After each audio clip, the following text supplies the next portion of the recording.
Sejam todos muito bem-vindos, queridos irmãos e irmãs em Cristo, e também amigos que nos acompanham para mais uma transmissão do Instituto Vida para Todos, diretamente do auditório da Igreja em São Paulo.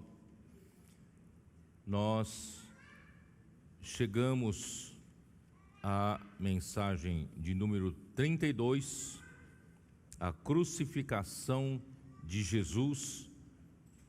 A leitura bíblica é Mateus 27, de 1 até 56. Estou muito contente, muito alegre, primeiro pelo momento tão especial que a igreja se encontra. Em segundo lugar, não sei se vocês sabem, que praticamente todos os finais de semana eu tenho tido comunhão, né, com algumas regiões, os irmãos líderes, né, dessas igrejas, e essas comunhões duram de sexta-feira a sábado, e domingo nós trazemos todos para essa reunião da igreja em São Paulo. E todas as comunhões têm sido maravilhosas, têm trazido mais ainda a unidade e cumplicidade. Passamos a conhecer-nos melhor uns aos outros, e isso aumenta muito mais a nossa harmonia e a nossa unanimidade. E em especial, este final de semana, vieram os irmãos do Chile. Aleluia! Né, os irmãos do Chile vieram para ter comunhão, para conhecermos, para eles conhecerem melhor de perto o que o Senhor está fazendo. Claro que eles acompanham de perto lá mesmo, né, online, mas é importante estarem aqui, né, presentemente, e passamos 2 dias de comunhão. Eu creio que foi muito bom para eles e para mim também. E os irmãos vão ficar mais um pouco, vão ficar com o SEAP e também no PAC, né, para conhecer melhor o trabalho da comportagem e também do trabalho do SEAP. E também vieram os irmãos do Paraná, Santa Catarina, né, são regiões que têm sido muito conosco, e em especial os irmãos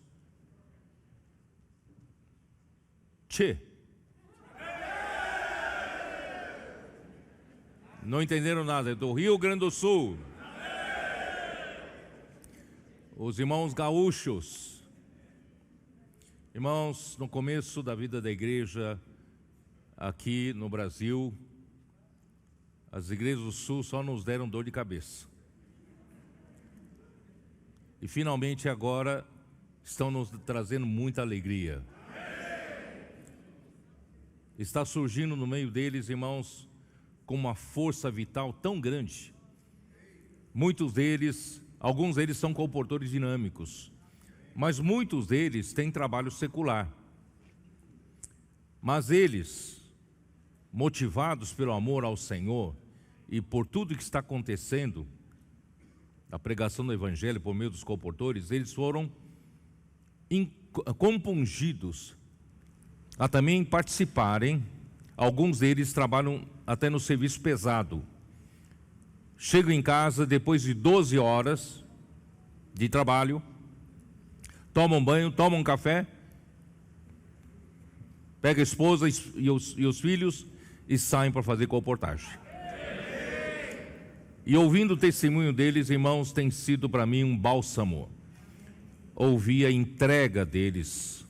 Foi uma coisa maravilhosa a comunhão desse final de semana. Eu não posso acreditar, irmãos, que todas as comunhões de todos os finais de semana foram muito boas, mas o Senhor nos coroou nessa comunhão do final de semana justamente com os gaúchos, os brutos, machões. Essa comunhão, irmão, foi de uma doçura. Acreditem, foi de uma doçura impressionante.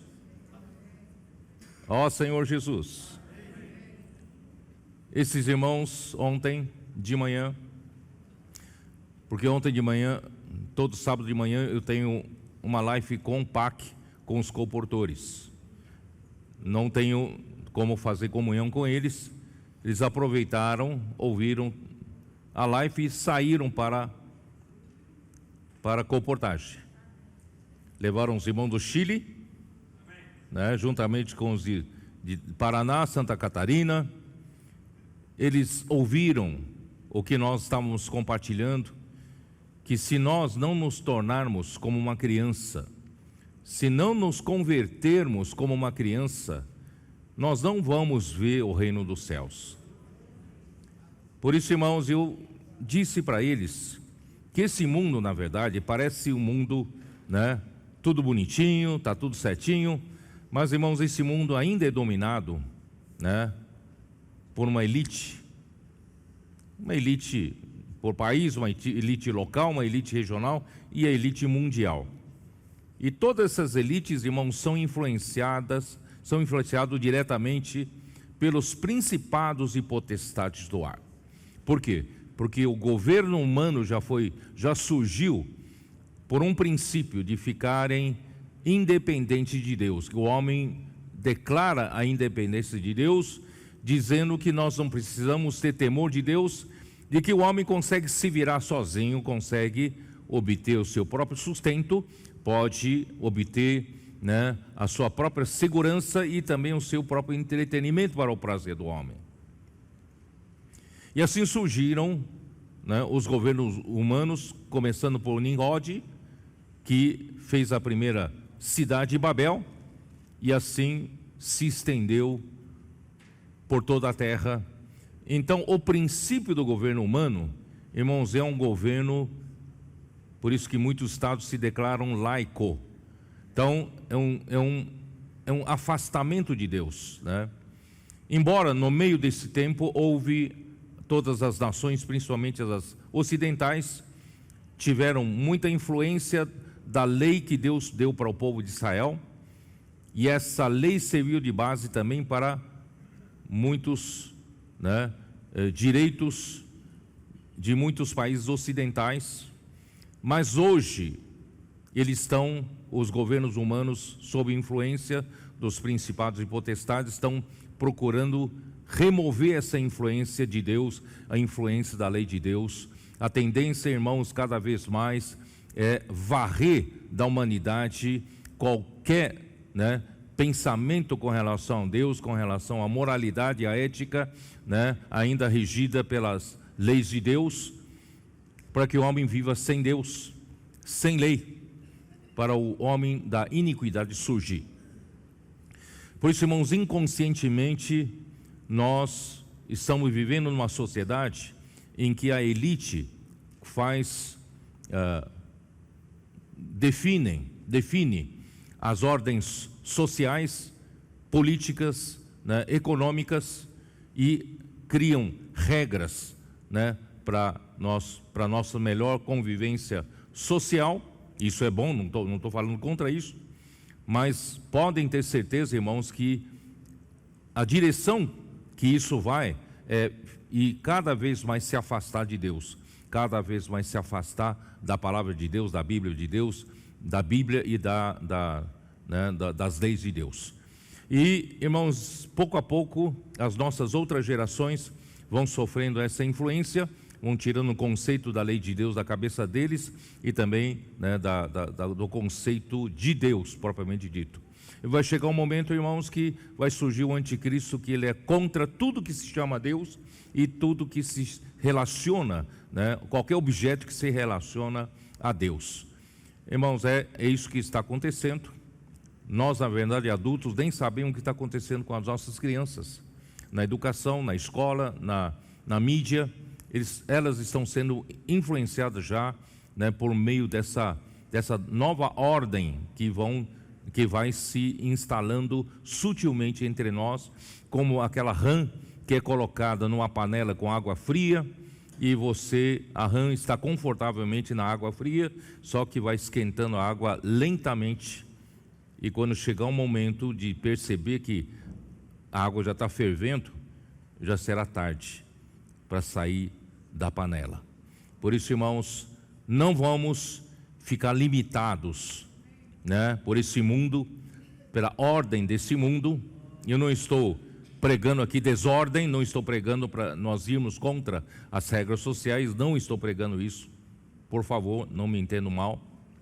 Mas, se nós queremos pregar o Evangelho, se nós queremos salvar as multidões que estão aflitas, exaustas, que estão como ovelhas que não têm pastor, irmãos, nós temos que sermos sensíveis à voz de Deus para resgatar as pessoas, não é?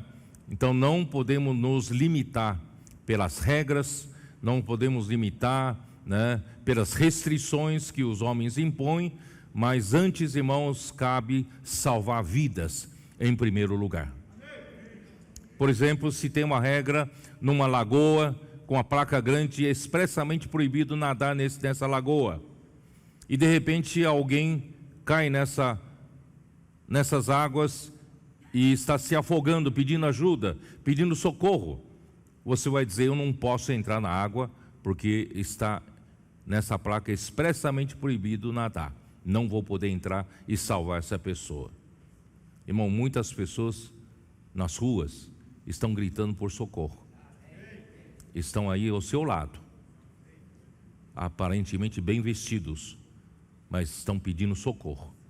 Irmãos, nós não podemos endurecer nosso coração, vamos quebrar as regras nesse sentido, não é?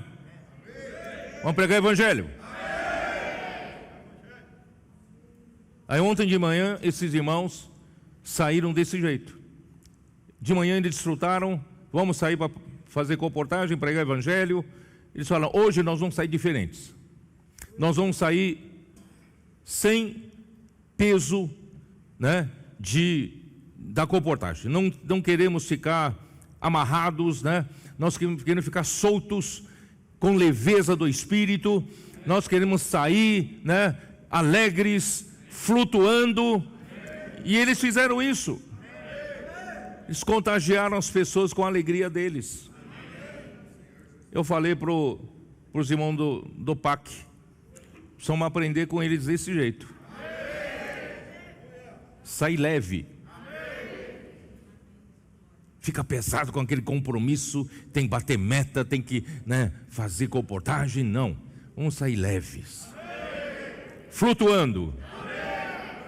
Vivemos no céu, somos reinos, somos um povo do reino do céu, regidos pela regra do céu, o céu que governa sobre nós. Irmãos, graças a Deus, muitos foram salvos, muitos foram resgatados, muitos ganharam um livro na mão para que eles pudessem conhecer mais a fundo o Evangelho do Reino. Por isso, irmãos, é uma nova, eu não diria uma nova modalidade, mas, irmãos, é a nova maneira de se praticar a comportagem dinâmica. Podemos fazer isso. Eles saíram se divertindo. A comportagem foi uma diversão para eles, foi uma alegria, foi um prazer, né? Foi uma felicidade só. Eles voltaram mais felizes, mais alegres. Então eu quero dizer para todos os irmãos, todas as irmãs, todos nós podemos participar disso, né?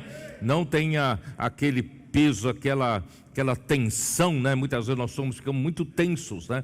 Tira essa tensão toda, né? Vamos sair, né, divertindo, vamos desfrutar, pregar o Evangelho com leveza, que realmente, né, tem essa leveza, porque nós estamos fazendo coisas dos céus, né? Coisa do reino dos céus. Vamos nos tornar como uma criança. Muito bem, dito isso, irmãos, eu não consegui terminar a mensagem 31 lá em Salvador.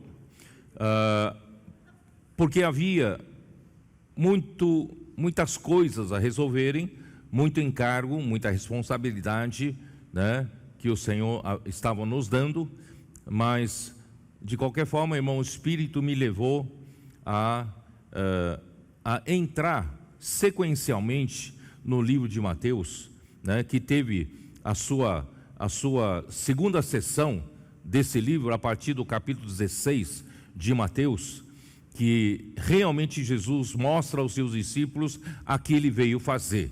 Ele veio, né, para cumprir a vontade do Pai como o Cristo.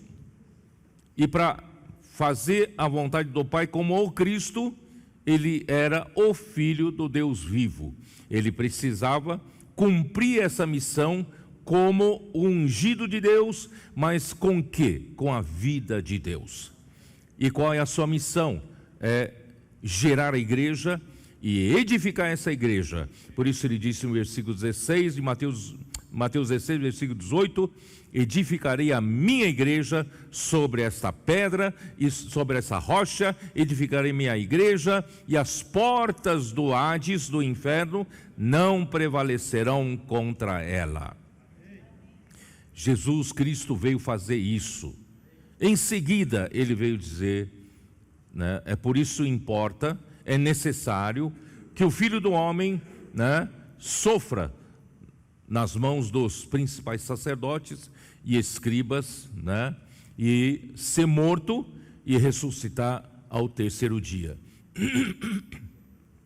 Depois ele repetiu mais 2 vezes, e na segunda vez ele disse claro que tipo de morte ele sofreria. Ele iria ser crucificado. Mas vocês não têm ideia da crueldade da crucificação. Tá? E o Senhor me levou a ver isso, ver o sofrimento de Jesus. Ele foi a angústia dele no jardim do Getsemane. E também, na semana passada, não pude terminar, eu queria mostrar que Jesus fora julgado, ele fora condenado injustamente. E hoje, se o tempo permitir, nós vamos entrar na crucificação de Jesus propriamente dita. Irmão, Jesus era um justo, ele é ungido de Deus, ele é o Messias, ele é o Filho de Deus, mas veio aqui na terra como um filho do homem, para cumprir a missão de Deus. E os principais sacerdotes e escribas, a liderança do povo judeu, não que Jesus estivesse fazendo qualquer coisa contrária à lei de Deus, ou qualquer coisa que vá contra o que as profecias do Antigo Testamento falaram. Não, ele veio pregar o evangelho aos pobres, ele veio realmente trazer justiça ao povo, mas isso tudo estava contra os interesses de quem estava no poder, dentre o povo judeu. Esses que estavam no poder, é aí, irmãos, que eu comecei a falar sobre a palavra establishment. Essa palavra establishment em inglês significa, né, a elite que está no poder, e essa elite é que determina a ordem social das coisas, ordem econômica e ordem política. Pelo menos essa liderança, essa elite determinava sobre o povo de Israel, embora o povo de Israel esteja debaixo da política do Império Romano. Então, essa elite dos judeus estavam no poder e desfrutava das benesses, né, do poder, e eles se enriqueceram. O Senhor falou que vocês tornaram a casa de Deus em um covil de salteadores. Então eles estavam roubando, estavam ganhando dinheiro ilicitamente e segurando-se no poder. E é esse establishment, é esse poder, né? Essas pessoas que estavam no poder, não queriam largar, perder os seus privilégios, é que mataram Jesus. Ó Senhor Jesus. Aí, irmãos, fizeram tudo injustamente. Eu preciso terminar, por isso eu vou correr um pouquinho hoje. Então, ainda mensagem anterior, né? Vamos lá para Mateus 27.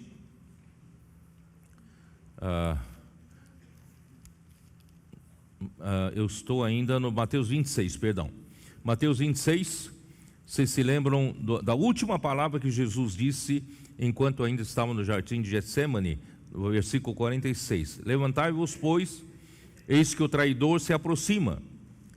Falava ele ainda, e eis que chegou Judas, um dos 12, e com ele grande turba com espadas e porretes, vinda da parte dos principais sacerdotes e dos anciãos do povo. Ora, o traidor lhes havia dado este sinal: aquele a quem eu beijar é este, prendei-o.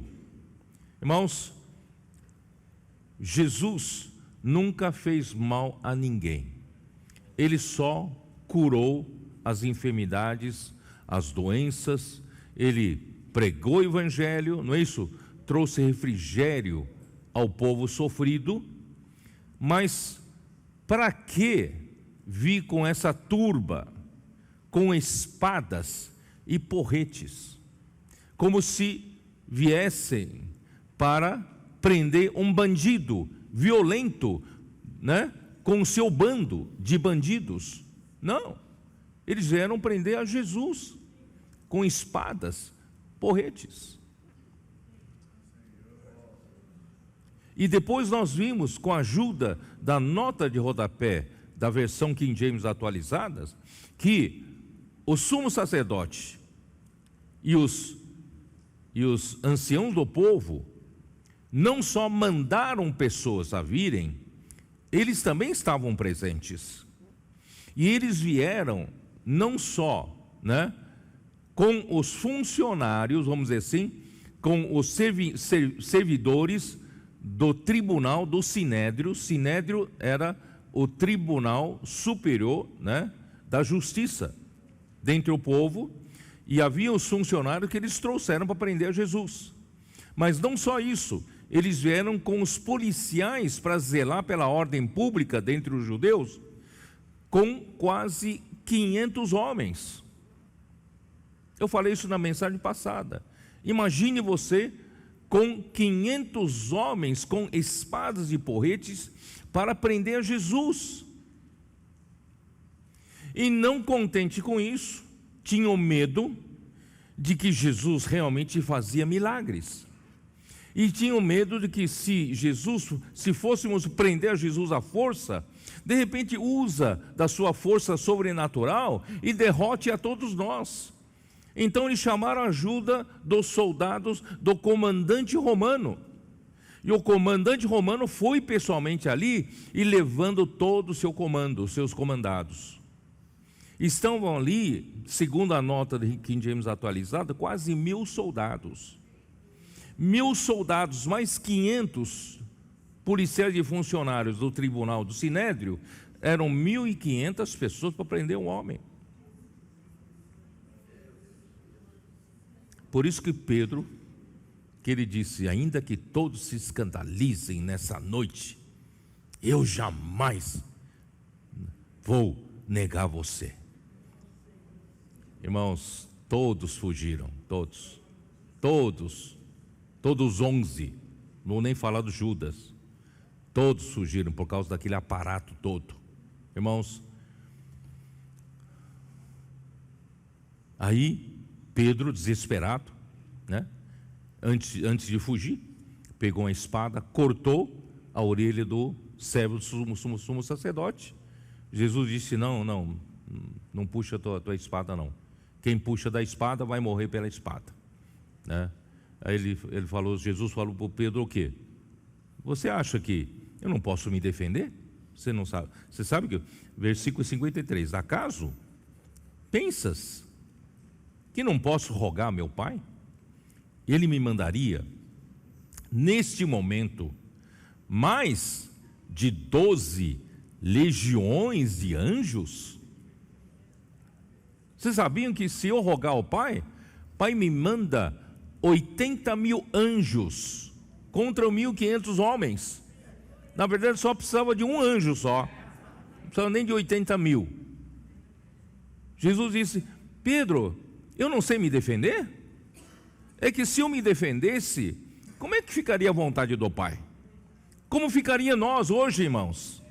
Por isso no versículo 54 diz assim: como pois se cumpririam as Escrituras, segundo as quais assim deve suceder? Ó Senhor Jesus, naquele momento disse Jesus às multidões: saístes com espadas e porretes para prender-me, como a um salteador. Todos os dias no templo eu me assentava convosco ensinando, e não me prendestes. Tudo isso, porém, aconteceu para que se cumprissem as Escrituras dos profetas.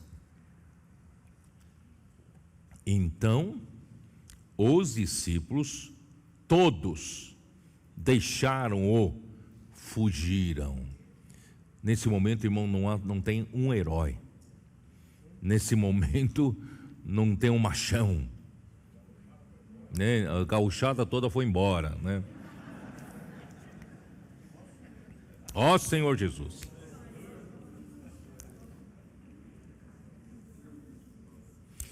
E os que prenderam Jesus o levaram à casa de Caifás, o sumo sacerdote, onde haviam reunido os escribas e os anciãos. Mas Pedro o seguia de longe até o pátio do sumo sacerdote, e tendo entrado, assentou-se entre os serventuários para ver o fim. Ele estava ali acompanhando de longe.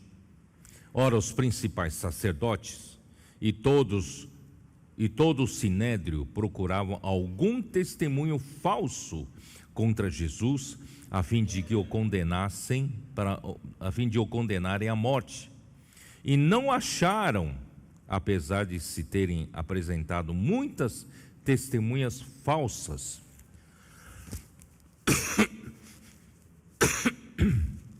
Afirmando: este disse: posso destruir o santuário de Deus e reedificá-lo em 3 dias.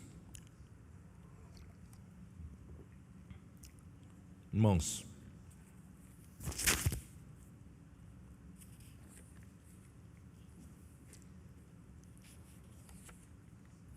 eu vou dizer o seguinte: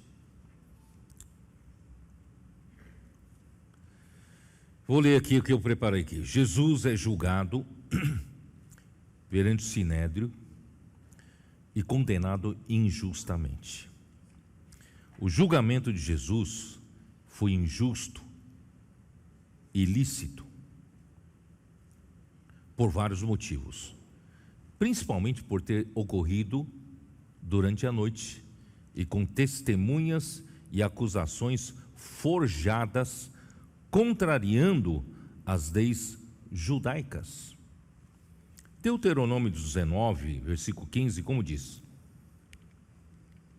Deus foi muito enfático em dizer a respeito de dar testemunho falso, né? Então, Deuteronômio 18, versículo 15, como diz?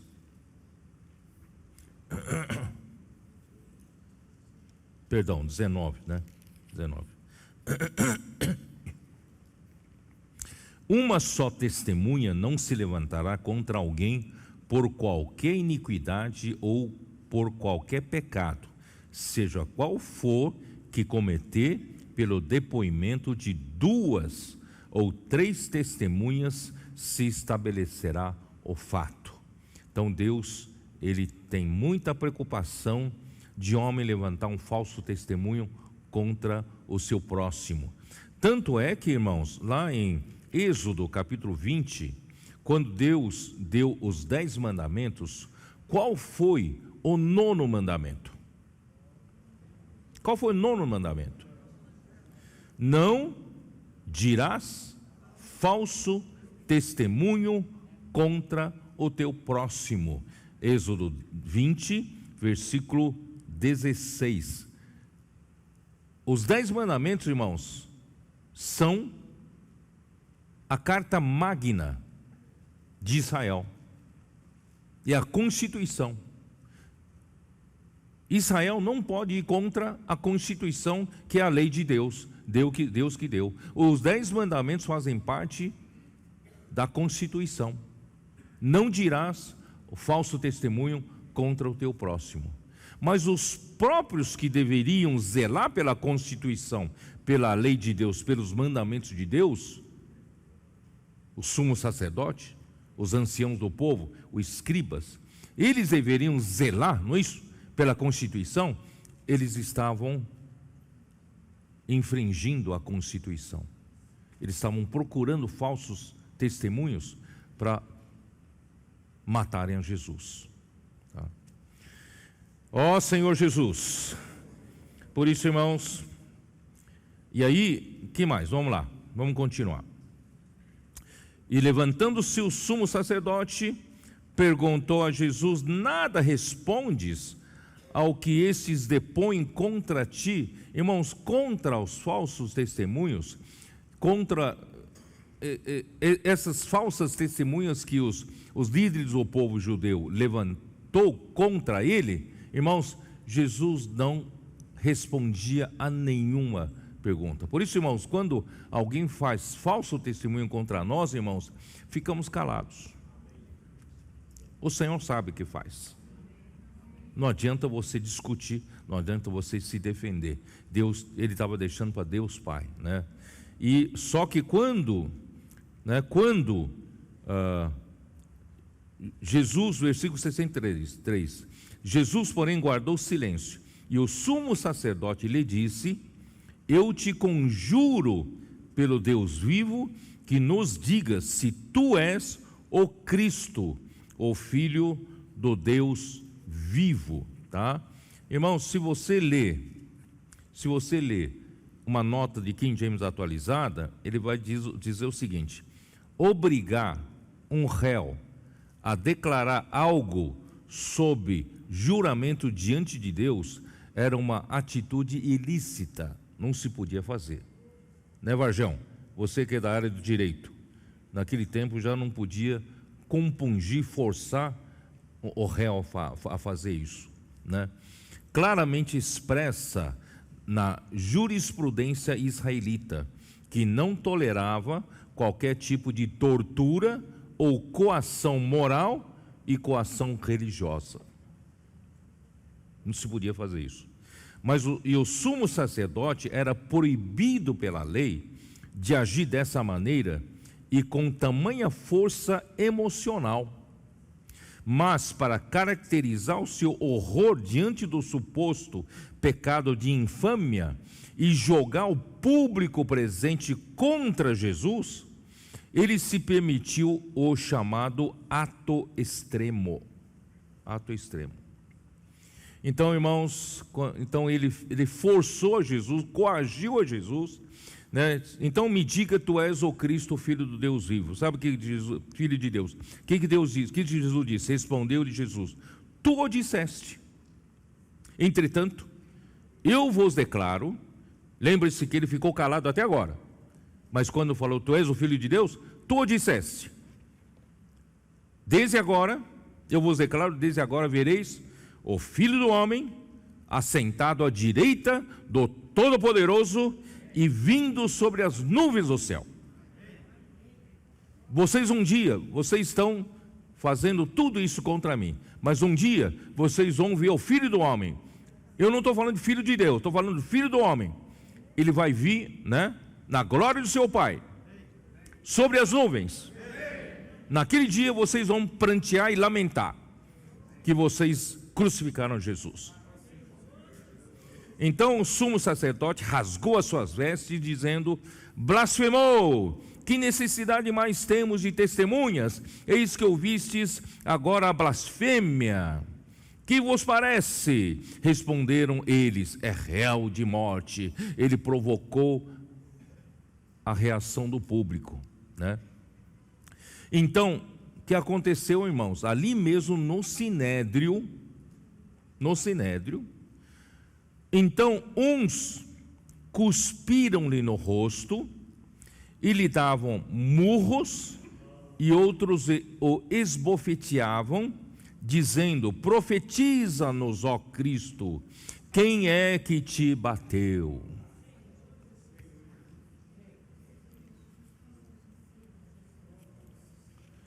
Ó Senhor Jesus.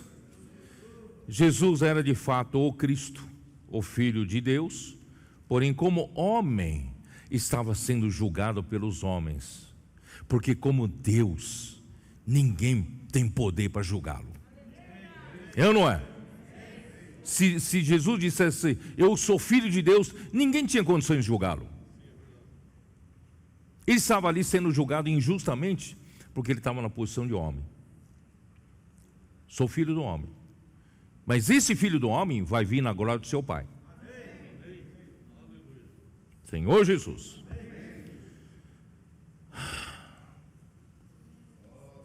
Atos 2:23.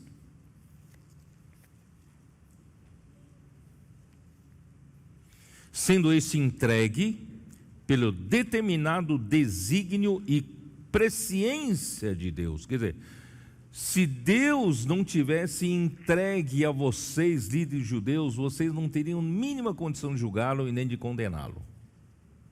É ou não é? Deus permitiu, porque estava dentro do desígnio de Deus, dentro da presciência de Deus. Vocês não têm esse poder de matar esse homem. O Deus Pai que entregou. Vós o matastes, crucificando por mãos de iníquos. Os romanos crucificaram Jesus. Mas um dia eles verão o Filho do Homem assentado à direita de Deus, o mesmo que está sendo julgado injustamente, voltará sobre as nuvens do céu para assumir o seu governo sobre a terra para sempre. O sumo sacerdote então rasgou a veste. Irmãos, não havia temor no coração dos líderes judeus. O povo de Israel, irmãos, é um povo que aguarda a vinda de Messias, ou não era? A todo tempo eles aguardam a chegada de o Cristo, chegada do Messias, a todo tempo. Se um dia o Messias chegasse no meio deles, Messias vai se declarar que ele era filho de Deus. Então vocês vão matar todos os Messias que vão se declarar como filho de Deus? Então nunca iria vir Messias, porque vocês vão matar. Vocês entenderam ou não? Não tinha uma atitude de realmente ter temor de Deus, que Jesus era o Messias que havia sido prometido em todo o Antigo Testamento. Mas Jesus ameaçava o poder do establishment, o poder de quem está no poder, quem está desfrutando dos privilégios do poder, enriquecimento ilícito do poder. Irmãos, eles mataram Jesus. Ó Senhor Jesus. Marcos 14:65.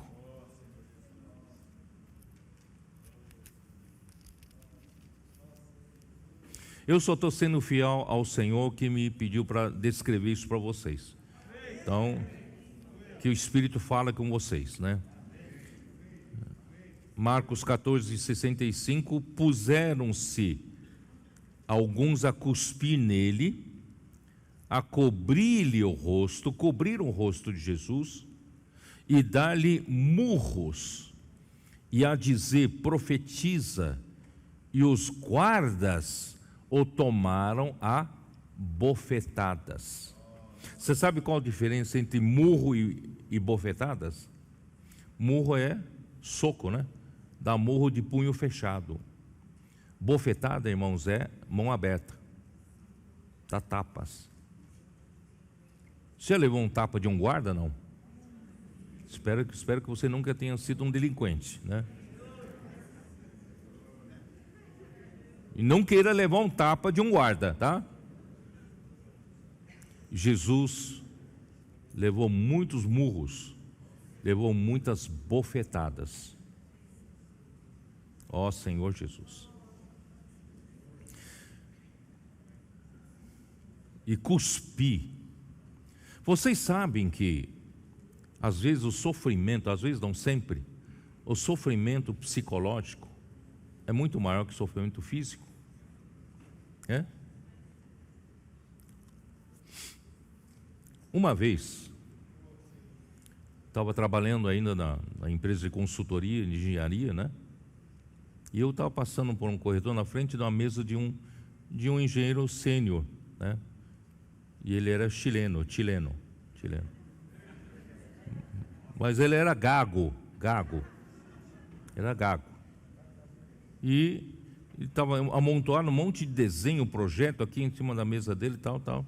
E quando eu passava, ele sem querer derrubou um monte de projetos assim, pô, no chão. E eu fazer um favor, peguei tal e coloquei tudo certinho em cima da mesa dele. Sabe o que ele falou para mim? Gaguejando. Sabe por que eu não peguei? Sabia que ia passar um bobo para pegar para mim.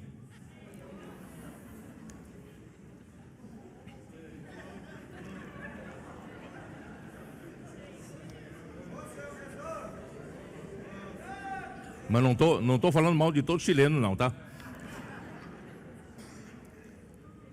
Você sabe que ele não me bateu. Fisicamente não doeu nada. Mas psicologicamente doeu. Cuspir não dói nada. Cuspir sobre você não dói nada. Fisicamente. Mas psicologicamente é uma humilhação, não é? E Jesus passou por tua causa ou por minha causa. Tudo isso. Ó Senhor Jesus. Aí entro nessa parte, né, de Pedro. Pedro acompanhava de longe. Versículo 59. Ora, os principais sacerdotes, todo o sinédrio, né, tá bom, isso já li. Vamos lá. Agora vamos lá para a parte que Pedro nega Jesus, tá? Versículo 69. Ora, estava Pedro sentado fora no pátio, e aproximando-se uma criada, lhe disse: também tu estavas com Jesus, o Galileu. Sabe por que as pessoas reconheciam Jesus como Galileu, e Pedro também como Galileu? Por causa do sotaque. Tinha um sotaque galileu. Vocês entenderam? Você é um deles, você estava com Jesus o Galileu, você tem um sotaque de um galileu, né? Então, Pedro, né, ele era facilmente identificado pelos habitantes de Jerusalém. É a mesma coisa que os irmãos de Piracicaba chegam aqui em São Paulo, né? Opa, esse aqui é de Piracicaba, né?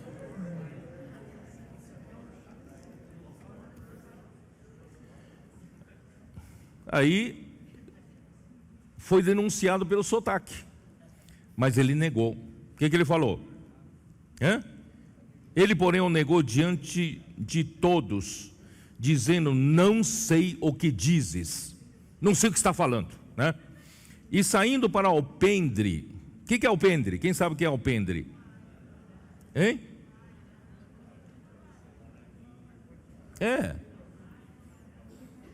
É uma varanda, mas é uma varanda à entrada do portão, tá? Então ele saiu para o portão, saiu para o alpendre do portão, né? E aí foi visto por uma outra criada, a qual disse aos que ali estavam: esse também estava com Jesus, o Nazareno. E ele negou outra vez com juramento: não conheço tal homem.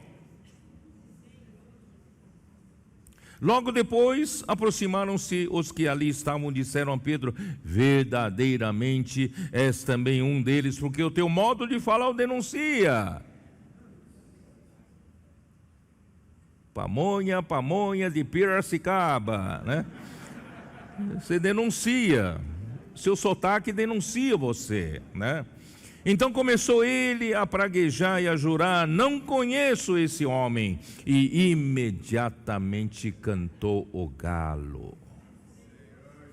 Ó Senhor Jesus. Então Pedro se lembrou da palavra que Jesus dissera: antes que o galo cante, tu me negarás 3 vezes.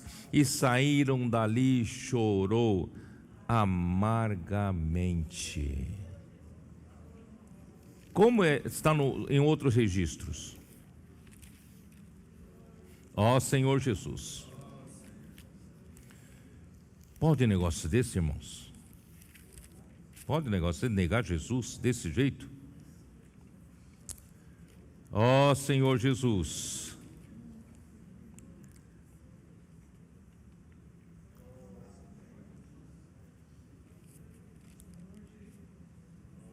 Olha o registro de Lucas 22. Lucas 22, versículo 60. Mas Pedro insistia: homem, não compreendo o que dizes.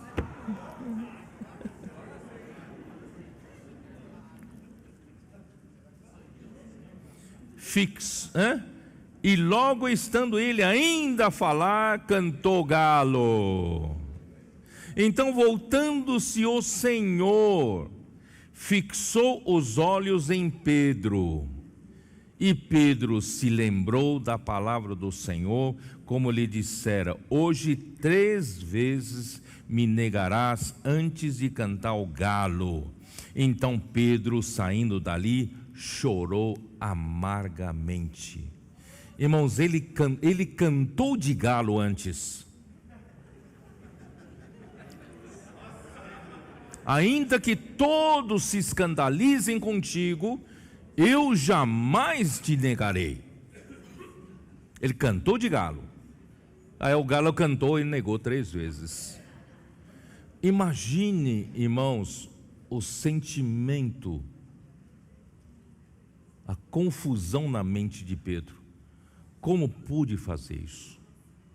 Se Jesus, que eu amo, eu adoro, segui por esses anos, Ele é verdadeiramente Filho de Deus, Ele é o Cristo, como é que eu pude negá-lo tão veementemente? Ele praguejava, xingava: eu não conheço tal homem, não sei o que está falando. Irmãos, quando cantou o galo, ele só podia chorar amargamente. Ó Senhor Jesus, Senhor Jesus. Pedro, eu escrevi aqui, tá? Pedro estava tão decepcionado consigo mesmo, ele não seria capaz de olhar mais para o seu Senhor outra vez. E provavelmente o seu Senhor também nunca mais o perdoaria pelo que fez. Não seria mais digno da confiança do Senhor, porque ele perdeu a confiança, né? Ele que era o mais forte dentre todos. Antes, se ele não tivesse falado, né? Se tivesse falado, tudo bem, mas ele falou. Pedro deve ter entrado em um estado de profunda depressão. Sabia? Ele entrou em um estado depressivo profundo. Ele não tinha mais certeza se seria útil ao Senhor novamente. Jesus, depois dessa, o teria abandonado. Não serve para mim, esse que perdeu a confiança do Senhor. Mas, irmãos, o Evangelho de Marcos foi escrito por João Marcos, aquele que fora na primeira viagem com Paulo, e na segunda viagem Paulo não quis levar, e depois Pedro acompanhou Pedro, e Pedro relatou para João Marcos escrever o Evangelho de Marcos. Então, o Evangelho de Marcos, segundo Marcos, é o Evangelho segundo Pedro. E só Marcos registra o seguinte, vamos lá. Marcos, onde está? quando Jesus ressuscitou, deixa eu me procurar onde está. Alguém achou ou não? Oi? É que eu estou procurando aqui em Mateus. Por isso que não... Capítulo 16 de Marcos, versículo 6. Ele, porém, lhes disse: não vos atemorizeis, buscais a Jesus o Nazareno, que foi crucificado. Ele ressuscitou, não está mais aqui. Vede o lugar onde o tinham posto. Jesus não está mais no túmulo. Mas ide, dizei a seus discípulos e a Pedro.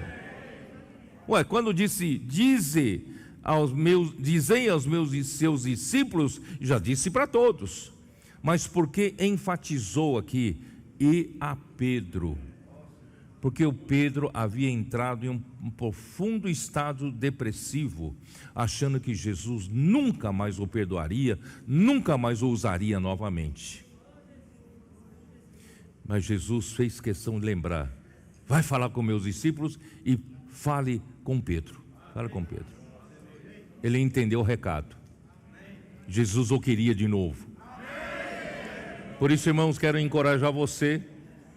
Se você até hoje tem vivido nesse estado, embora você, quando se converteu, queria servir o Senhor, né, com fervor, você era fervoroso e tal, mas depois a vida te apagou, não é isso? A preocupação da vida, as necessidades da vida, fez com que você vivesse de uma maneira apática, uma vida, né, sem sentido. Mas um dia, pode ser hoje. Hoje é dia 12 de junho de 2022. Quem estava aqui no dia 6 de dezembro de 2020? Quando o Senhor nos deu uma luz maravilhosa sobre a diferença entre estágio e estado. E essa palavra deu esperança para todos terem chance de serem vencedores. Não importa se você está maduro ou não está maduro. Se você, quando o Senhor voltar, estiver fazendo assim, pregando o evangelho, cuidando das pessoas, fazendo comportagem, né, edificando a igreja, você será vencedor. Nesse dia muitos foram libertados. Vocês acreditam? Quem participou daquela reunião sabe do que eu estou falando. Tem um irmão especial aqui, ó. Hein? Ariel. Esse irmão de São Luís Gonzaga. Ele estava com sua esposa ouvindo essa mensagem, sentados no sofá. A vida estava sem sentido para eles. Levavam uma vida religiosa, burocrática. Não tinha felicidade, não tinha alegria, não tinha prazer. E de repente o Senhor falou com eles nessa mensagem. Os dois pularam do sofá. Você falou, pularam do sofá de um para o outro, né? Irmãos, a vida deles mudou. O casamento estava com problemas. A partir daquele momento, irmãos, eles serviram o Senhor de 2020, final de 2020 até hoje, fazendo comportagem dinâmica, pregando o evangelho. Posso orar por você, cuidando das pessoas. Ele está numa felicidade só. Tomara que hoje também, dia 12 de junho de 2022, seja o tempo em que o Senhor diz: e a você.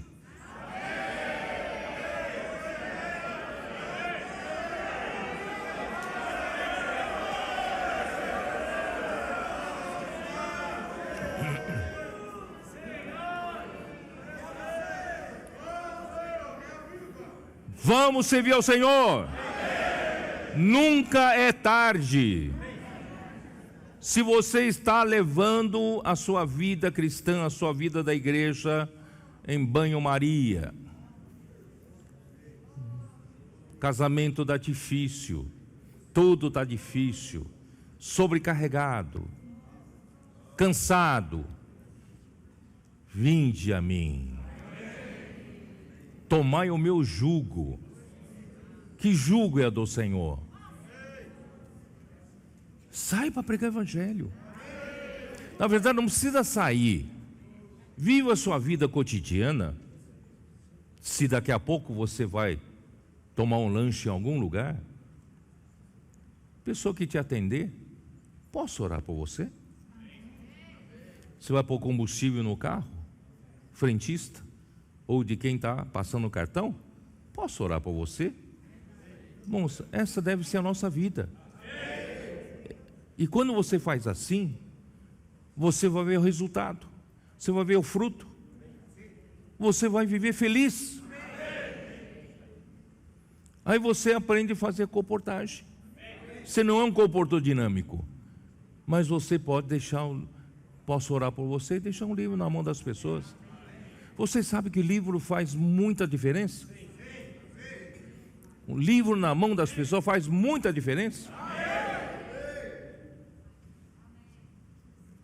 E você também pode, irmã, você pode ser da rede das conectadas, né? As irmãs, eu acho que vocês precisam ser um pouquinho mais corajosas. Encontrar pessoas nas ruas, balconistas das lojas, né, todo lugar, vocês deviam ser um pouco mais corajosos em incluir mais pessoas dia a dia na rede das conectadas. Nós temos um grupo de cuidados. Você não quer ser cuidada, não? Eu quero fazer parte, já põe. Irmãos, isso é tomar jugo do Senhor. Os homens de oração estão fazendo isso. É fácil incluir essas pessoas. Você faz um contato durante o dia. Nós temos um grupo de homens de oração. Você quer participar? Geralmente as pessoas falam, eu quero participar. Quando não, alguém vem perguntar, de que igreja você é? Eu estou procurando uma igreja para reunir, porque ele viu alguma coisa diferente em você. Por isso, irmãos, vamos tomar o jugo do Senhor.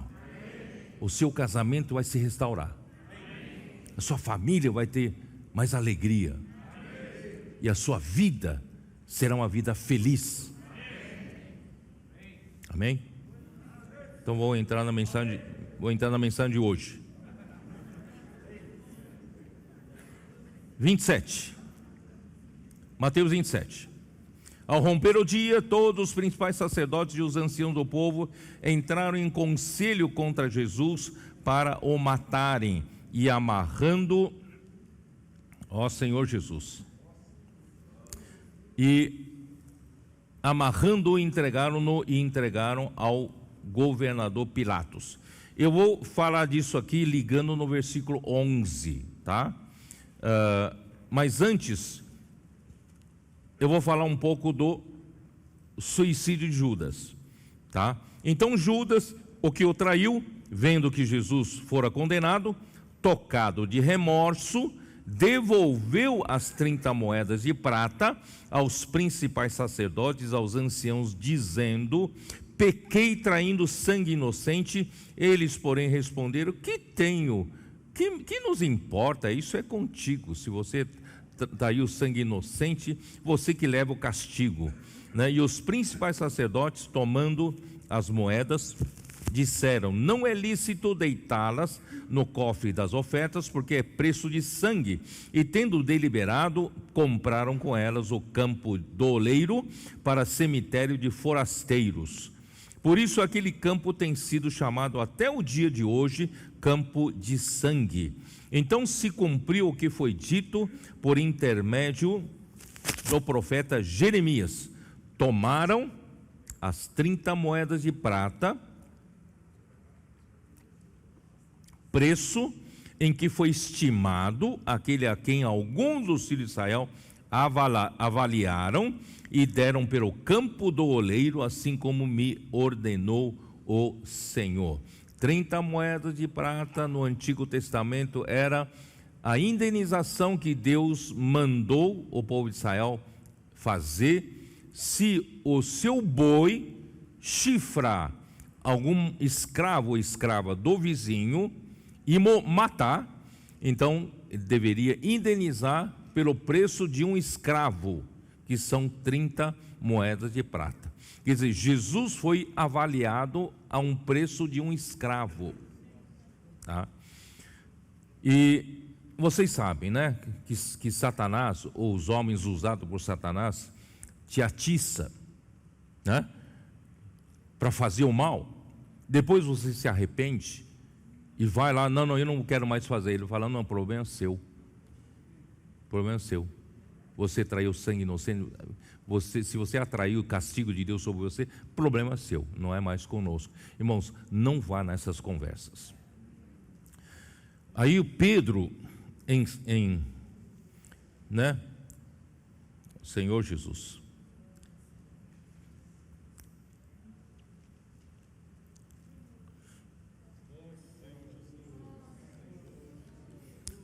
dá uma olhada em Salmo 69.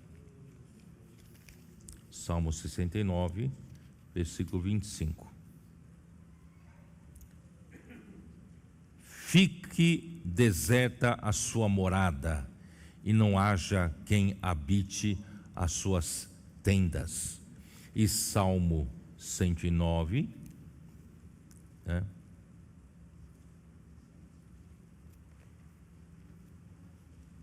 Salmo 109, versículo 8, que diz o quê? Os seus dias sejam poucos, e outro tome o seu encargo. Isso tudo, irmãos, está em Atos capítulo 1, versículo 20, dá uma olhada.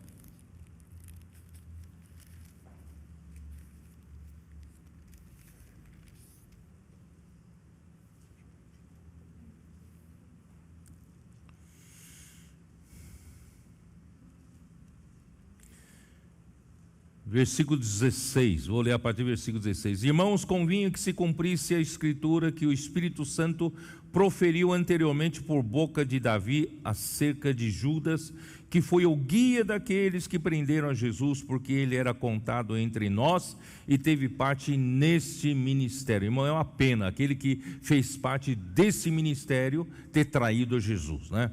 Ora, esse homem adquiriu um campo com preço da iniquidade e, precipitando-se, rompeu-se pelo meio, e todas as suas entranhas se derramaram. E isto chegou ao conhecimento de todos os habitantes de Jerusalém, de maneira que em sua própria língua este campo era chamado Aceldama, isto é, campo de sangue, porque está escrito no livro dos Salmos: fique deserta a sua morada e não haja quem nela habite, e tome outro o seu encargo. Perdeu totalmente a bênção de participar do ministério da nova aliança do reino dos céus. Irmãos, não venda por 30 moedas de prata o Senhor, né? Aí então isso tudo também é encontrado. Bom, tem um versículo que eu não vou ler porque eu já estou meio atrasado, tá? Eu não vou ler, vamos seguir adiante. Senhor Jesus, então Jesus, vamos voltar então para Mateus 27, eu preciso correr um pouquinho aqui. Mateus 27, eu já li aqui os versículos 1 e 2. Vocês vão me perguntar, ora, se no Sinédrio, ali na casa do palácio do Caifás, já tinham condenado a Jesus, já tinham, né, julgado injustamente e condenado Jesus à morte e morte de cruz, por que, ao romper do dia, os principais sacerdotes e os anciãos do povo entraram em conselho outra vez contra Jesus para o matarem? Irmãos, isso quer dizer o quê? Quer dizer, acho que o Varjão vai entender o que eu quero dizer, né? A decisão que eles tomaram na calada da noite não tinha valor jurídico.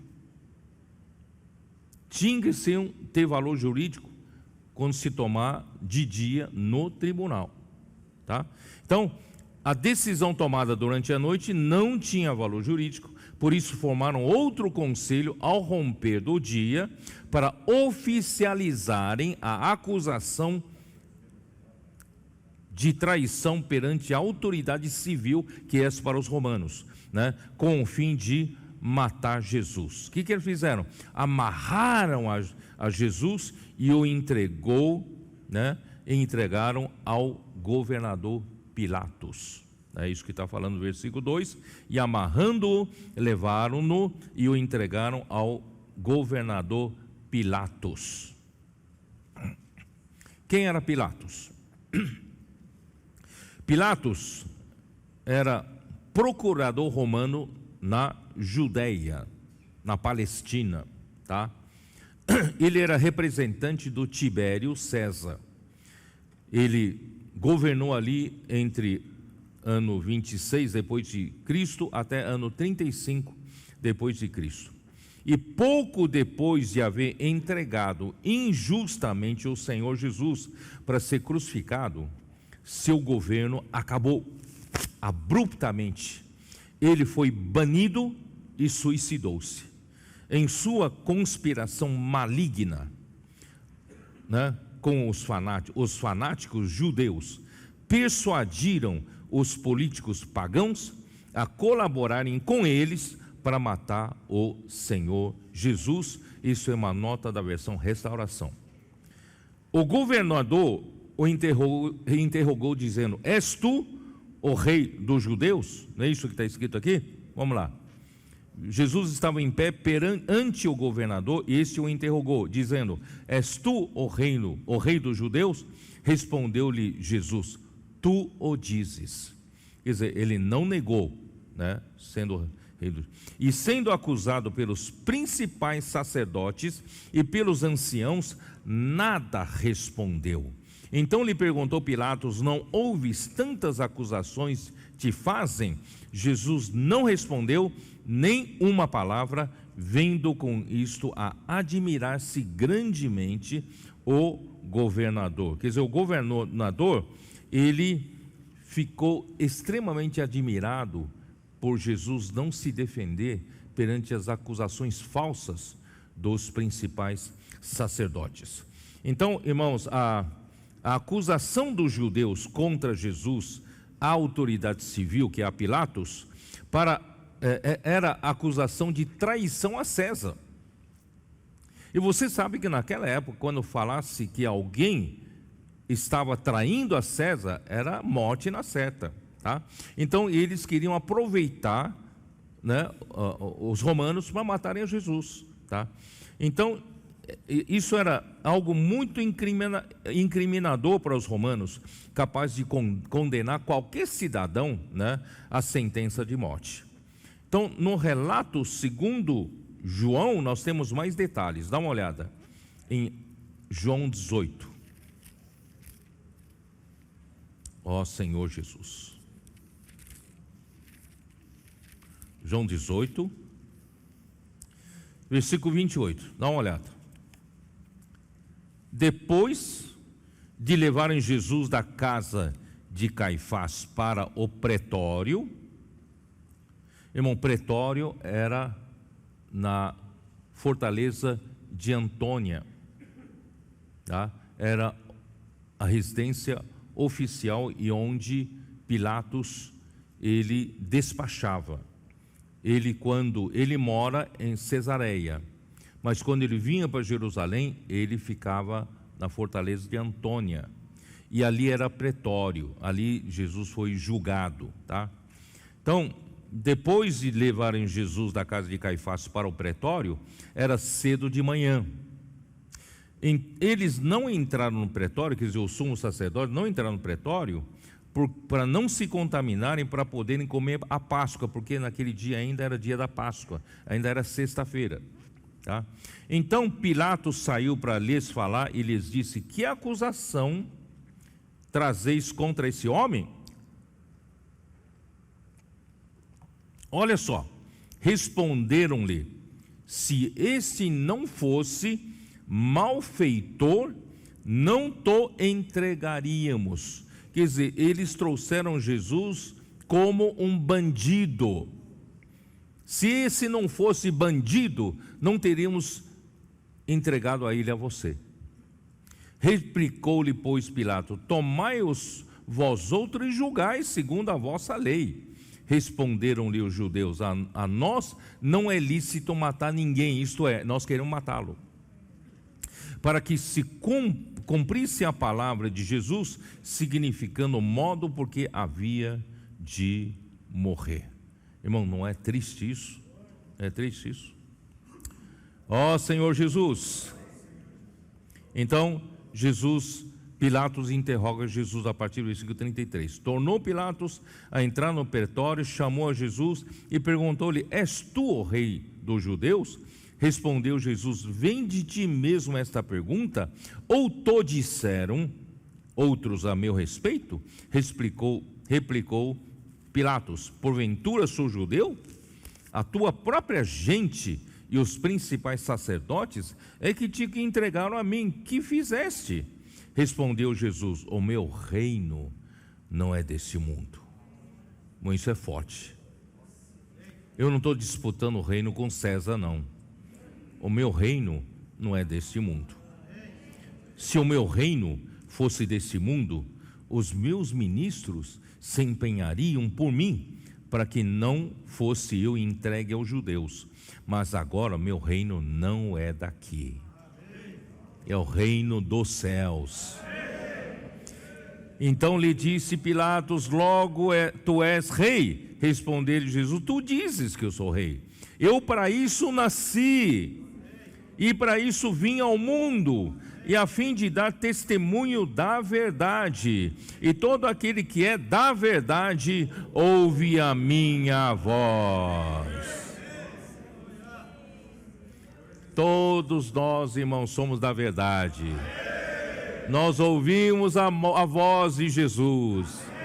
Estamos aqui, irmãos, participando de outro reino, o reino dos céus. Tendo dito isso, voltou aos judeus e lhe disse: eu não acho nele crime nenhum. É costume entre vós que eu vos solte alguém por ocasião da Páscoa. Quereis, pois, que eu vos solte o rei dos judeus? Então gritaram todos novamente: não este, mas Barrabás. Ora, Barrabás era um salteador, era um assaltante. Eles preferiram soltar um assaltante em lugar de Jesus. Ó Senhor Jesus. Irmãos, diante da pressão do povo, o governador covardemente lava as mãos. Olha aqui o versículo 24. Vendo Pilatos que nada conseguia, antes, estou em Mateus 27, tá? 27 e 24. Pelo contrário, aumentava o tumulto, mandando vir água, lavou as mãos perante o povo, dizendo: estou inocente do sangue deste justo, fique o caso convosco, problema é de vocês, e eu lavo as minhas mãos. Irmãos, isso é uma covardia, porque os judeus precisavam do seu aval para matar Jesus, né? E o povo todo respondeu: caia sobre nós o seu sangue e sobre os nossos filhos. Irmãos, nunca faça uma coisa dessa. Você pensa que Deus não ouve isso? Nunca diga assim: você vai fazer algum mal e diga, né, deixa cair sobre mim todo o castigo. Você vai de fato levar o castigo. Então Pilatos lhe soltou Barrabás e, após haver açoitado a Jesus, entregou-o para ser crucificado. Ó Senhor Jesus. Irmãos, eu vou ler aqui uma nota para vocês de King James atualizado, nota 7, só que vou ler apenas parcialmente. Pilatos tenta evitar a morte do divino, porque ele mais tarde reconheceu que Jesus era divino, né? Como teria se referido do Senhor mais tarde, a saciar a sede sanguinária da multidão, submetendo Jesus a uma sessão terrível de açoites. Irmãos, é isso que eu quero mostrar para vocês, não é nada fácil. Ó Senhor Jesus, vocês sabem, todo crucificado, todo que foi condenado à crucificação, todo condenado é obrigado a passar pelo açoite. Esse açoite, irmãos, é cruel. Aqui a Bíblia apenas menciona em um versículo. Irmãos, esse açoite é cruel, tão cruel que foi proibido esse castigo para o cidadão romano, sabia? É tão cruel que eles proibiram para o cidadão romano. Então vou ler essa nota de rodapé de King James atualizada. Esse tipo de castigo era tão cruel que fora proibido aos cidadãos romanos sob qualquer motivo. Apenas escravos e provincianos eram chicoteados como preparação para a crucificação. Os chicotes eram feitos de finas tiras de couro duro, trançados com pedaços de osso pontiagudo, com chumbo e espinhos agudos e venenosos. Então, quando batia com chicote, aquilo rasgava não só a pele, mas rasgava os músculos, causava uma cicatriz profunda, um rasgo profundo. Irmãos, Jesus passou isso por nós. Não sei por que Deus escolheu a crucificação. Deus poderia ter feito uma morte de Jesus na forca, poderia ter feito a morte de Jesus, morte por decapitação. Não. A crucificação é a morte mais cruel. E antes da crucificação, o açoite era cruel demais. Era necessário, irmãos, que o Filho do Homem passasse por isso, por nossa causa. Toda descrição da morte de Jesus, irmão, tem o seu significado. E era importante que do seu lado fosse ferido e fluísse sangue e água para a nossa redenção, para a edificação da igreja. Ó Senhor Jesus, o povo, fora de si, tomou para si e para os seus descendentes todo o ônus daquele julgamento injusto, que caia sobre nós o sangue dele. Então vou ler mais uma nota de King James atualizada, não sou eu que estou falando, tá? Cerca de 40 anos mais tarde, mesmo antes do cerco a Jerusalém, que aconteceu no ano 70, o sangue dos judeus já jorrava em todo o país, porque eles chamaram para si esse castigo. Ao final do ano 66, foram trucidados mais de 20 mil judeus na cidade de Cesareia, por seus próprios concidadãos gentios de Cesareia. Em Citópolis, os sírios massacraram 13 mil judeus. E Alexandria, lá no Egito, mais de 50 mil judeus foram chacinados por cidadãos gregos e soldados romanos, e as suas casas reduzidas a cinzas. O massacre em Jerusalém do ano 70 não poupou nem os bebês. O próprio pátio do templo virou um lago de sangue.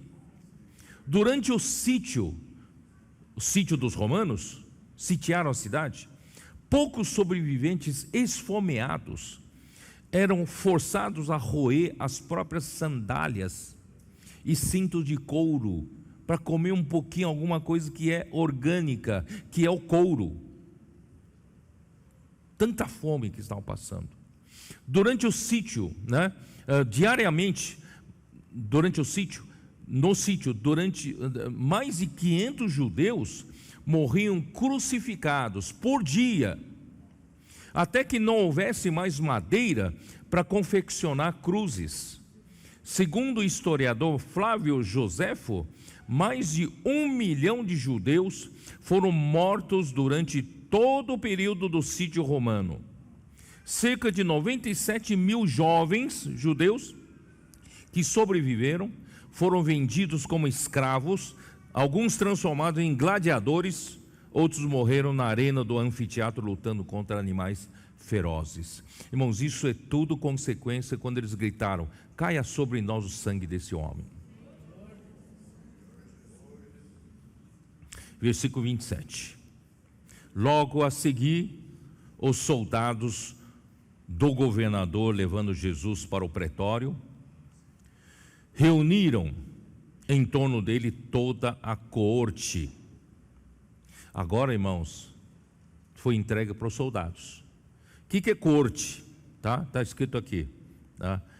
Eu vou ler mais uma nota que a gente atualizar para a gente entender o que é coorte.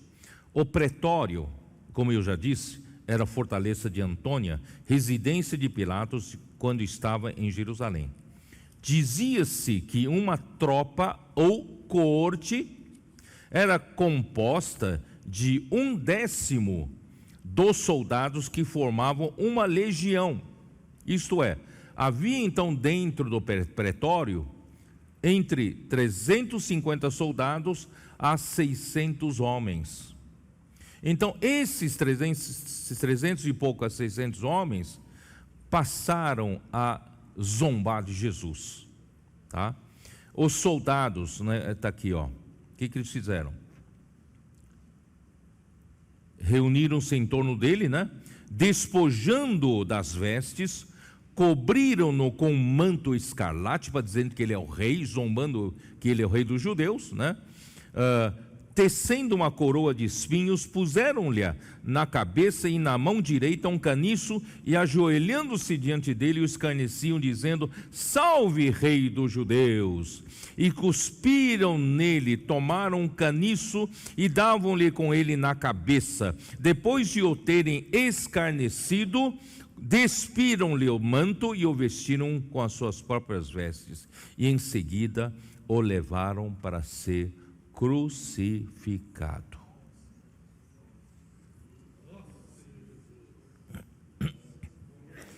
Aí eles foram para onde? Ao sair, encontraram um sirineu chamado Simão, a quem obrigaram a carregar a cruz. Irmãos, Simão era de Cirene. Simão, vocês sabiam que Simão ele era pai, aqui ó, ele era pai de Rufo, tá? Em Marcos 15, 21, e na saudação de Paulo em Romanos 16, 13, com os irmãos de Roma, da igreja em Roma, ele mandou salvar Rufo. Esse Rufo é filho desse Simão Cirineu que carregou a cruz, obrigaram ele a carregar a cruz, tá? Então, aí Jesus, versículo 33, e chegando a um lugar chamado Gólgota, que significa lugar da caveira, deram-lhe a beber vinho com fel, mas ele provando não quis beber.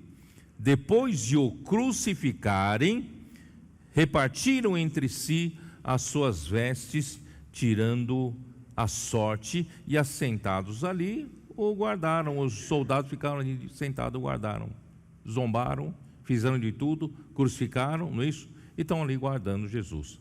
Bom, eu quero explicar um pouquinho, irmãos. Aqui, Gólgota, em hebraico, significa caveira, um lugar fora de Jerusalém.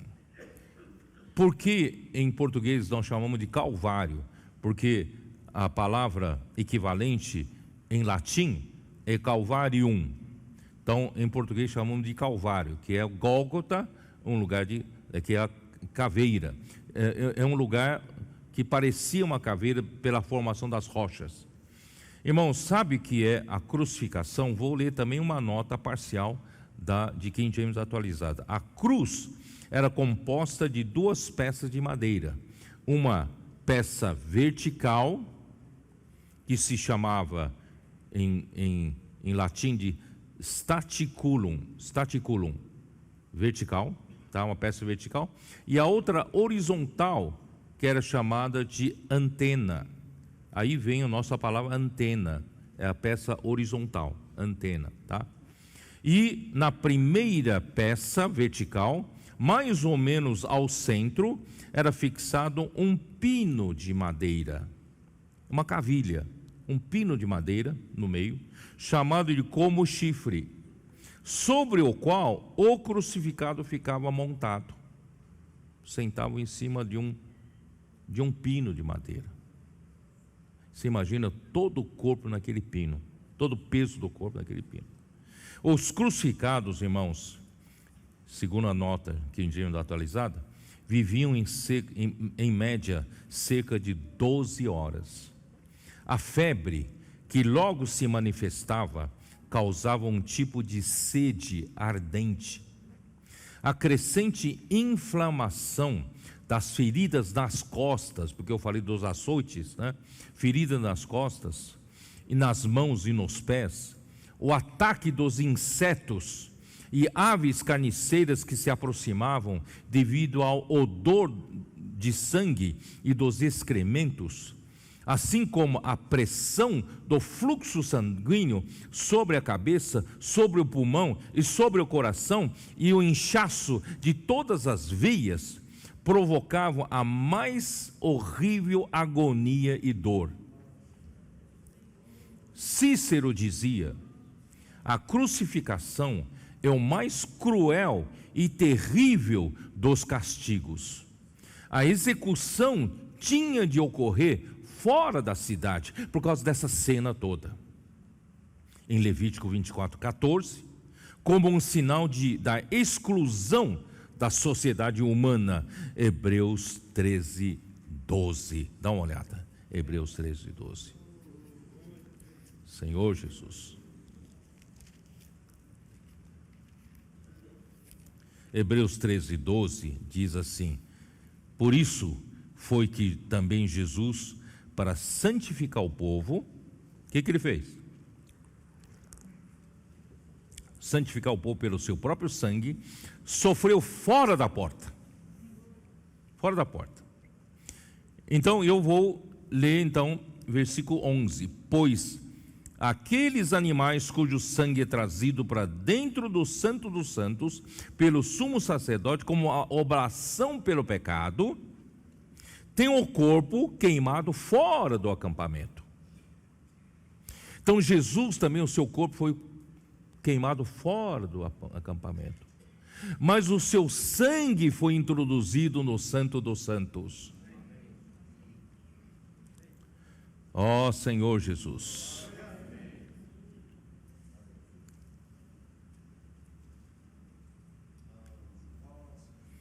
Saiamos, pois, a Ele, fora do arraial, levando o seu vitupério. Na verdade, não temos aqui, irmãos, cidade permanente, mas buscamos a que há de vir. Essa morte e ressurreição, irmãos, o seu sangue foi introduzido, o sangue do Santo dos Santos, e abriu-se uma porta, ó Senhor Jesus, entre santo lugar ao Santo dos Santos, né? Eu vou continuar dizendo, a morte de Jesus, irmãos, e Jesus, enquanto era crucificado, as pessoas passavam ali, eram transeuntes, passavam e zombavam dele, né? E blasfemavam contra ele. Assim os principais sacerdotes, escribas também, e os anciãos passavam e zombavam dele. Até os ladrões que foram crucificados junto com ele, né? Então a morte de Jesus foi crucificado na hora terceira. Isso não está em Mateus 27, mas ele está em Marcos 15, versículo 25. Dá uma olhada, Marcos 15, versículo 25. que é a hora terceira? Marcos 15, 25. Era a hora terceira quando o crucificaram. A hora terceira, irmãos, é contado a partir do raiar do dia. Às 6 da manhã. A hora terceira é às 9. Ele foi crucificado às 9 da manhã. Tá? Aí, irmãos, vamos voltar para Mateus 27, versículo 45. Desde a hora sexta até a hora nona, houve trevas sobre toda a terra. Então, irmãos, ele foi crucificado a hora terceira às 9 da manhã. Mas a hora sexta, que hora que é? Meio-dia, às 12. Então, das 12 até às 15. Ele foi crucificado às 9 da manhã. Aí das 12 às 15, então são 6 horas ao todo. Das 12 às 15, o quê? Houve trevas sobre toda a terra. E por volta da hora nona, clamou Jesus em alta voz, dizendo: Eli, Eli, lama sabachthani. Dizendo, o que quer dizer? Deus meu, por que me desamparaste? Por que me abandonaste? Irmãos, esse era um dos piores sofrimentos dele. Jesus nunca teve experiência da ausência do Pai. E agora, pela primeira vez, Deus o abandonou. Você sabe por que Deus o abandonou? Sabe por quê? 2 Coríntios 5, dá uma olhada, 2 Coríntios 5, versículo 21.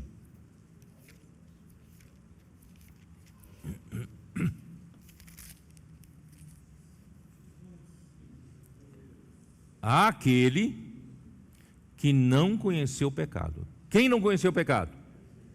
Jesus. Jesus não conheceu o pecado.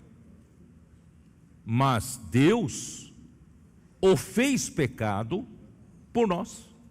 Nessas últimas 3 horas, de meio-dia até as 3 horas da tarde, Deus o fez pecado, não é nem pecador, o fez pecado, porque Ele tomou o pecado de todos nós e jogou sobre Ele. Por isso Deus não podia estar com Ele, o abandonou. Esse era um dos maiores temores de Jesus em Getsemane, tá? Ó Senhor Jesus, porque das 9 até meio-dia, Ele foi escarnecido pelos homens, Ele foi zombado pelos homens, mas do meio-dia às 3, Ele foi julgado por Deus, pelos nossos pecados. Isaías 53, vamos dar uma olhada, Isaías 53. Aguenta mais um pouco que eu vou terminar, tá bom? Senhor Jesus. Versículo 4. Certamente Ele tomou sobre si as nossas enfermidades e as nossas dores levou sobre si. E nós o reputávamos por aflito, ferido de Deus e oprimido. Mas Ele foi traspassado pelas nossas transgressões. Ele foi moído pelas nossas iniquidades. O castigo que nos traz a paz estava sobre Ele, e pelas suas pisaduras fomos sarados. Todos nós andávamos desgarrados como ovelhas, cada um se desviava pelo caminho, mas o Senhor fez cair sobre Ele a iniquidade de nós todos. Ele foi oprimido, foi humilhado, mas não abriu a boca. Como cordeiro foi levado ao matadouro, e como ovelha muda perante os seus tosqueadores, Ele não abriu a boca.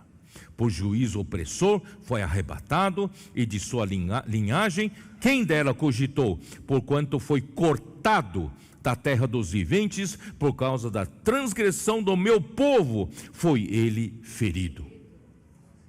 designaram-lhe a sepultura com os perversos, mas com o rico esteve na sua morte, posto que nunca fez injustiça, nem dolo algum se achou em sua boca. Todavia ao Senhor agradou moê-lo, fazendo-o enfermar, quando der ele a sua alma como oferta pelo pecado, e verá a sua posteridade e prolongará os seus dias, e a vontade do Senhor prosperará nas suas mãos. Ele verá o fruto do seu penoso trabalho, de sua alma, e ficará satisfeito. E o meu servo, o justo, com seu conhecimento, justificará a muitos, porque a iniquidade deles levará sobre si. Ó Senhor Jesus,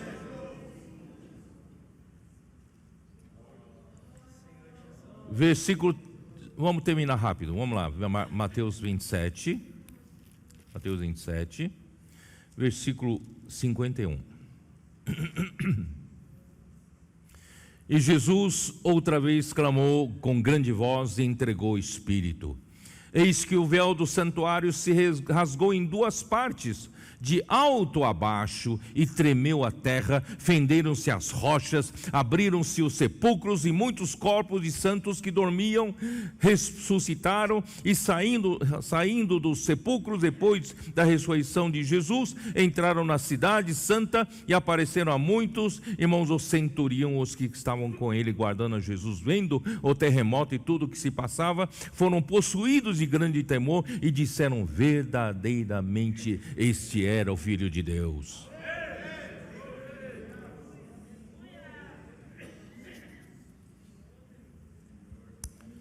Ó Senhor Jesus, o véu se rasgou por Deus, porque é do alto a baixo. Ninguém consegue rasgar lá de cima, porque era alto. Irmãos, Deus rasgou o véu do alto a baixo, o véu que separava o santo do santo lugar. Irmãos, graças a Deus, hoje nós podemos entrar no Santo dos Santos.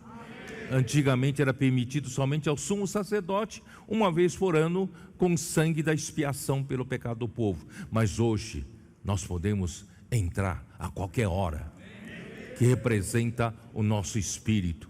Podemos viver no espírito, andar no espírito.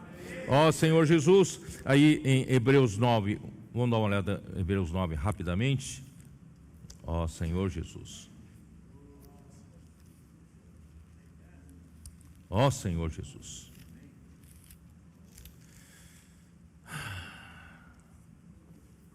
Versículo 11: quando veio Cristo como sumo sacerdote dos bens já realizados, mediante o maior e mais perfeito, tabernáculo, não feito por mãos, isto é, não dessa geração, não por meio de sangue, bodes e bezerro, mas pelo seu próprio sangue, entrou no Santo dos Santos uma vez por todas, tendo obtido a eterna redenção. Ó Senhor Jesus. Aí, portanto, se o sangue de bodes e de touros e a cinza de uma novilha aspergidos sobre contaminados os santificam, quanto à purificação da carne, muito mais o sangue de Cristo, que pelo Espírito eterno a si mesmo se ofereceu sem mácula a Deus, purificará a nossa consciência de obras mortas para servirmos a Deus vivo. Capítulo 10 de Hebreus, versículo 19: tendo, pois, irmãos, intrepidez para entrar no Santo dos Santos pelo sangue de Jesus, pelo novo e vivo caminho que Ele nos consagrou pelo véu, isso é, pela sua carne, tendo grandes, sacerdotes sobre a casa de Deus, aproximemo-nos com sincero coração, em plena certeza de fé, tendo o coração purificado de má consciência e lavado o corpo com água, Senhor, pura, e guardemos firme a confissão da esperança, sem vacilar, pois quem fez a promessa é fiel.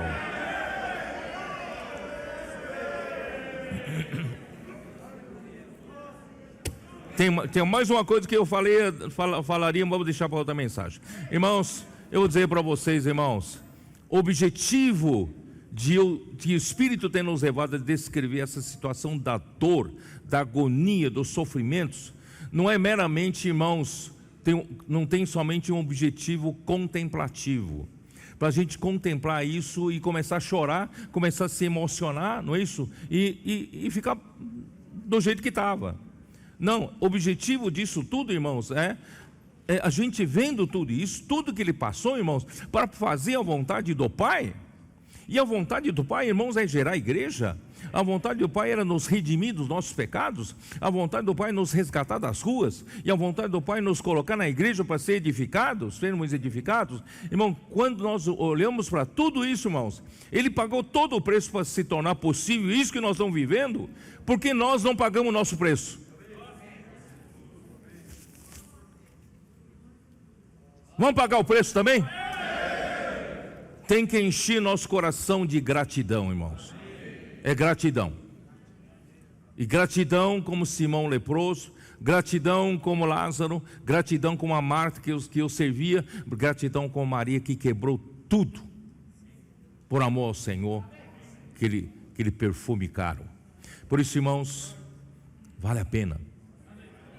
Dia 12 de junho de 2022, e a Pedro, e a você, vamos acordar. Ao preço que ele pagou, tão alto, irmão, não tem nada que pague essa dívida. Irmãos, vamos também consagrar o pouco que nós temos, o que nós somos, para o Senhor. É difícil você falar, posso orar por você? Pelo menos se for difícil, carregue um pouco essa cruz então, se for difícil. Não é isso? Fala. Eu não tenho facilidade de falar, mas por tudo que Jesus passou, eu também vou pagar um pouco o preço. Vou me sacrificar um pouco. Não é do meu jeito, não é do meu feitio, tudo bem, mas eu vou também pagar o preço. Posso orar por você? Você vai ver a alegria que vai vir. Faça a comportagem, não precisa ter medo não. Deixa livre na mão das pessoas. Não precisa ter medo não, irmãos. Esse é o evangelho do reino que está sendo pregado. E vamos trazer nomes para contatos para serem cuidados. Mulheres conectadas, homens de oração. Vamos incluir os irmãos no serviço da igreja. Vamos edificar-nos junto com essas pessoas. Vamos trazer, irmãos, uma igreja edificada de Filadélfia, um ambiente de Betânia, de paz e shalom. Vamos dizer para o Senhor, finalmente, Senhor, o Senhor tem paz e repouso nesse lugar. Se no passado a igreja é um lugar de conflitos e brigas, irmãos, nós vamos dizer para o Senhor, Senhor, agora você tem uma igreja edificada. Paz impera entre nós. A edificação está acontecendo, está quase no final. Deus vai poder descansar. Ele trabalhou nos 6 dias e no 7º ele descansou. Ele está querendo descansar. Irmãos, ele pagou esse alto preço, é para isso. Então chegou a nossa vez de pagar o preço. Vamos pagar o preço? Jesus é o Senhor, amém?